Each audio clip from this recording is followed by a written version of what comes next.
Notre premier invité politique ce matin, c'est Philippe Dallier. Bonjour Philippe Dallier. Bonjour. Merci beaucoup d'être avec nous ce matin. Sénateur Les Républicains de la Seine-Saint-Denis, vice-président du Sénat, encore pour quelques heures au moins. On est ensemble pendant une quinzaine de minutes pour une interview en partenariat avec la presse quotidienne régionale, représentée par Pascal Jalabert. Bonjour Pascal. Des journaux du groupe EBRA, les journaux régionaux de l'Est de la France. Philippe Dallier, d'abord, quel bilan vous faites des sénatoriales pour votre groupe Les Républicains ? Bien, écoutez, 154 sénateurs alors que nous partions de 144. Dans nos estimations les plus hautes, nous ne l'espérions pas. Donc s'il y a un groupe politique qui a remporté cette élection sénatoriale, c'est bien le groupe des Républicains. C'est une bonne surprise pour vous ? C'est une très bonne surprise, une très très bonne surprise. Et alliée aux centristes, la majorité sénatoriale sort véritablement renforcée. Elle est la gagnante de cette élection, parce qu'hier soir, en début de soirée, on nous refaisait le coup des écolos qui progressent, etc. Mais enfin, il faut regarder les choses. Si nous gagnons des sièges, c'est bien parce que certains en perdent. Les socialistes en perdent, la République en marche en perd, les radicaux de gauche en perdent. Certes, il y a la constitution de ce groupe écologiste, mais c'est à la marge tout cela. Et c'est bien d'ailleurs la suite des municipales, parce que là aussi, je vais le redire, nous avons gagné les municipales. Et sur le deuxième tour, avec le résultat de quelques grandes métropoles où effectivement les écologistes l'ont emporté, certains ont donné le sentiment que c'était là le fait politique majeur. Non, le fait politique majeur post-municipal, c'est bien le net renforcement de la majorité sénatoriale. Et les LR qui, au municipal, ont remporté près de 60% des villes de plus de 9000 habitants. Un mot sur Lyon, puisqu'on vient d'entendre Quentin nous faire un bilan sur cette élection dans le Rhône, où la droite était divisée. Alors certes, vous avez gagné des sièges, mais est-ce que vous payez vos divisions ? Est-ce que vous auriez pu en remporter plus ? Manifestement, oui, puisqu'à Lyon, nous avons perdu un siège. Mais c'est toujours la même règle. Lorsque nous sommes unis, et le mode de scrutin, effectivement, favorise les listes qui sont importantes en termes de nombre de voix. Et donc, nous avons perdu un siège dans le Rhône. Bon, mais ça s'est produit également dans le camp d'en face. Voilà, on ne peut que le regretter. La victoire eût été encore plus belle à 155 sénateurs. Est-ce que c'est aussi un peu le fruit du travail de contre-pouvoir et d'opposition, on va dire, qui n'est ni pavlovienne, ni évidemment systématiquement avec le gouvernement, qui a payé ? Écoutez, avec Gérard Larcher à la tête du Sénat et Bruno Retailleau à la tête du groupe, je crois que nous avons un tandem qui permet à cette majorité de travailler et très loin de la caricature que certains parfois veulent donner. Il suffit de regarder ce qui s'est passé au Sénat dans les 6 derniers mois depuis la crise du Covid. Nous avons travaillé effectivement pour adopter des textes dans l'urgence, pour les modifier, mais au bout du compte, on a trouvé un accord avec l'Assemblée nationale. Donc nous nous opposons, mais pas, j'allais dire, effectivement dans un réflexe pavlovien, pas par définition parce que nous sommes dans l'opposition. Nous faisons notre travail de législateur. Voilà, le Sénat travaille, il a toujours travaillé. Il a souvent été critiqué injustement, mais je crois que nous vivons une période où, tout d'un coup, un certain nombre de commentateurs ou de Français s'aperçoivent de l'utilité du Sénat.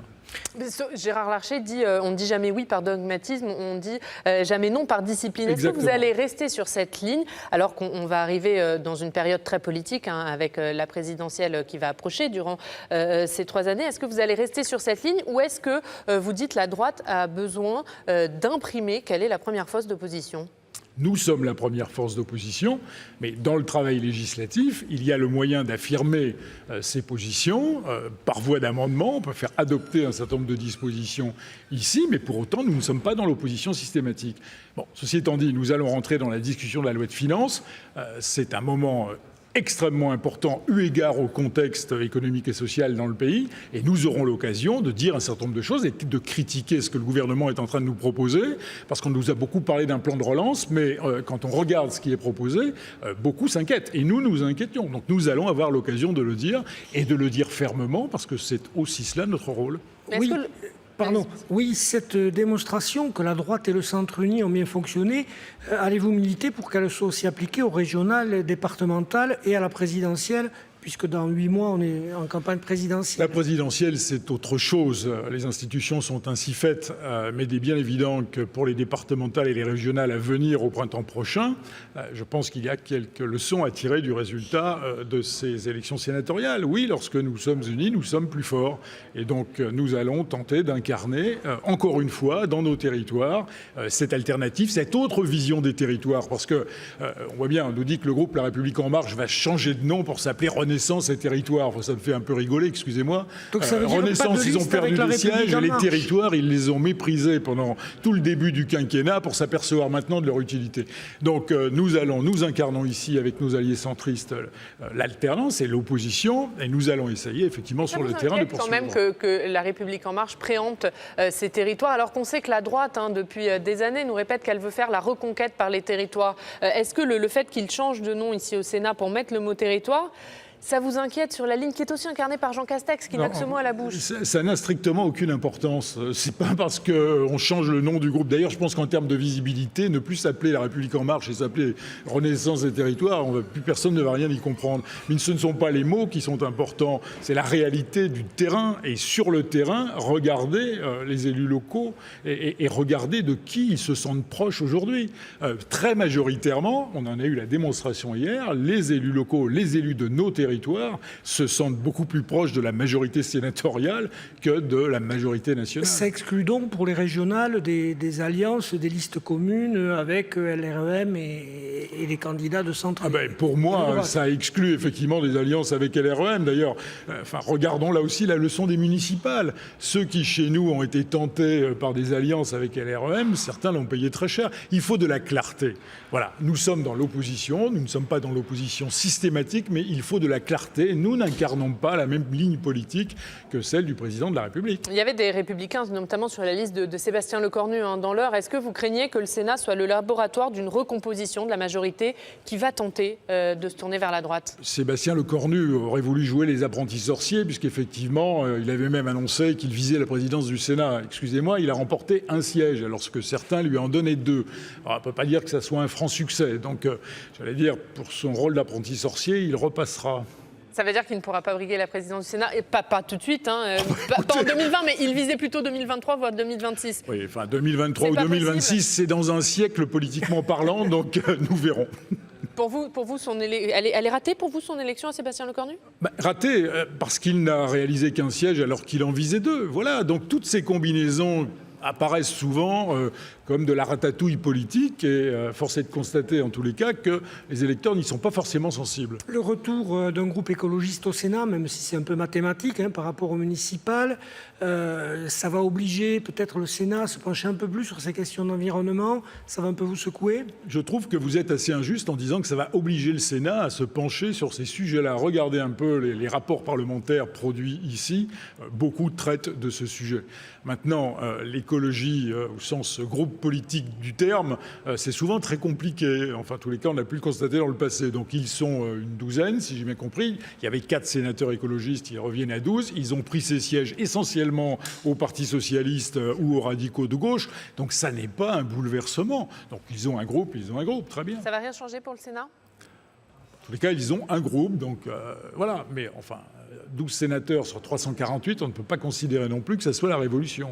L'autre information, c'est une première, c'est un nationaliste qui va faire son entrée ici au Sénat, un élu en Haute-Corse. Qu'est-ce que vous en pensez ? D'ailleurs, on me dit qu'il siégera au groupe écologiste, ce qui paraît un peu étonnant, mais enfin, c'est ce qu'on nous annonce. Écoutez, il sera seul. Ce que j'espère, c'est que son discours s'inscrira dans le cadre de notre République.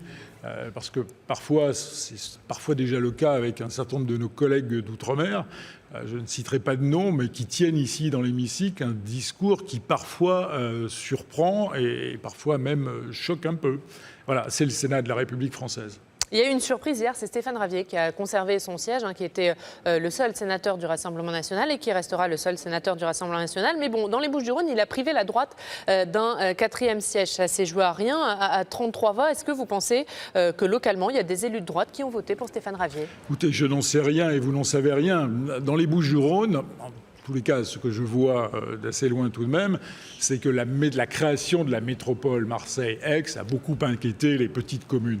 Et certains de mes collègues me disent qu'effectivement, Stéphane Ravier, probablement, a fait des voix dans ces petites communes des Bouches-du-Rhône qui regardent la métropole comme un objet un peu inquiétant. Voilà. Donc dans votre camp de droite ?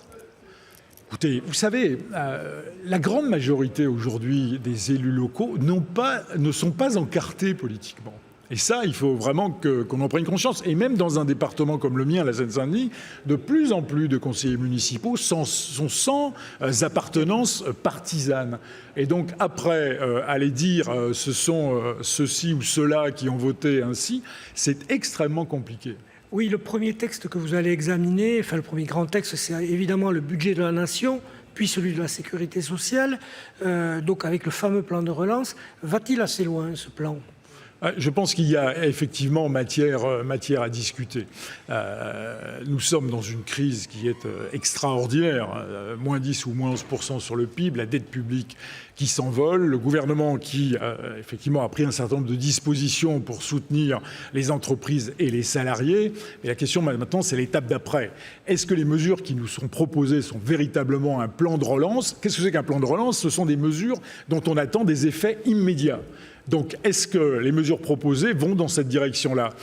Moi, je m'interroge sur un certain nombre d'entre elles. C'est vrai qu'on peut imaginer baisser les impôts de production une dizaine de milliards de moins, mais l'effet de cette baisse va se faire ressentir dans le temps. Est-ce que ces 10 milliards ne seraient pas mieux utilisés ? Et puis, il y a probablement à prendre en considération les mesures qui vont manifestement durer dans un certain nombre de secteurs. On voit bien la fronde qui se lève du côté des restaurateurs, etc. Il y a beaucoup d'entreprises qui vont tout simplement se trouver en danger de mort très rapidement. Donc est-ce qu'il ne vaut pas mieux utiliser cet argent public pour annuler les cotisations sociales ou des dettes contractées par ces entreprises ? Il y a vraiment matière à débat. On va parler de vous, Philippe Dallier. Vous êtes actuellement vice-président du Sénat. Vous ne pourrez pas le rester. Me représenter au sein du groupe. Oui. C'est la règle du groupe. C'est la règle du groupe. Quel nouveau poste vous souhaitez occuper dans ce nouveau Sénat ? Écoutez, mes collègues du groupe Les Républicains en décideront, mais je vais proposer ma candidature pour le poste de rapporteur général du budget. Vous pensez que ça sera bon ? Il y a d'autres candidats, une élection est une élection. Rendez-vous lundi 5 octobre. Bon, vous souhaitez être rapporteur général du budget. Bruno Retailleau, lui, a dit déjà hier soir qu'il souhaitait rester président de votre groupe. Il est déjà un peu lancé pour la présidentielle. Est-ce qu'il peut rester président du groupe en étant candidat putatif à la présidentielle ? Écoutez...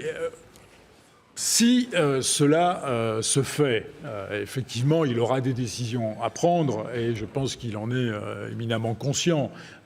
Voilà, mais nous ne sommes pas encore rentrés dans la présidentielle et c'est aussi cela que je voudrais souligner. Et à mon avis, les Français ne sont pas du tout entrés dans la présidentielle. L'urgence aujourd'hui, c'est la crise et la manière dont la combat.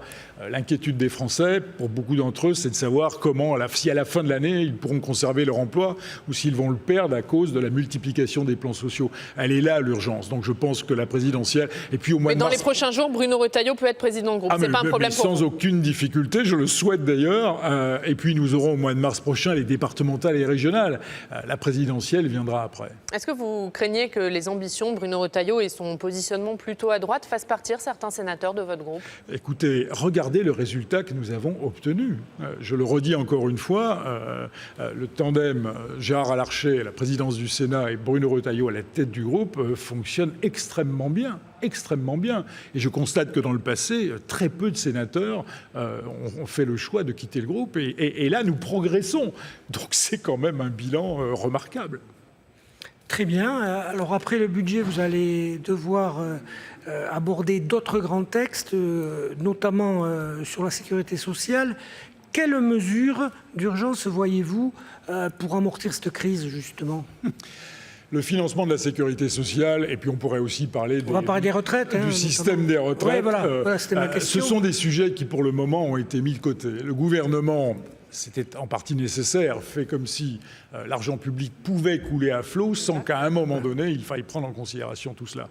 Moi, je tire la sonnette d'alarme et il ne faudrait pas que les Français croient qu'effectivement, on peut continuer par centaines de milliards à distribuer de l'argent public. Un dernier mot sur un dernier poste, puisque le renouvellement s'impose à tout le monde au sein de votre groupe, y compris à Philippe Bas, le président de la commission des lois. Est-ce qu'il doit rester, Philippe Bas, président de cette commission des lois ? Est-ce qu'il faut changer les statuts de votre groupe ? Il y a une règle qui a été édictée. Elle m'empêche de me représenter comme vice-président du Sénat et elle empêche Philippe Bas de se représenter à la tête de la commission des lois.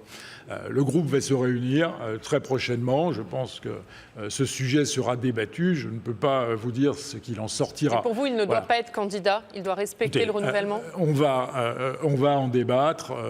Peut-être que ces règles ont été prises sans bien en mesurer les conséquences à l'époque. Pour autant, aujourd'hui, elles s'imposent. Voilà, on est dans une difficulté. J'ai beaucoup d'estime pour Philippe Bas et c'est un vrai problème. Merci beaucoup, on suivra tout ça. Merci beaucoup.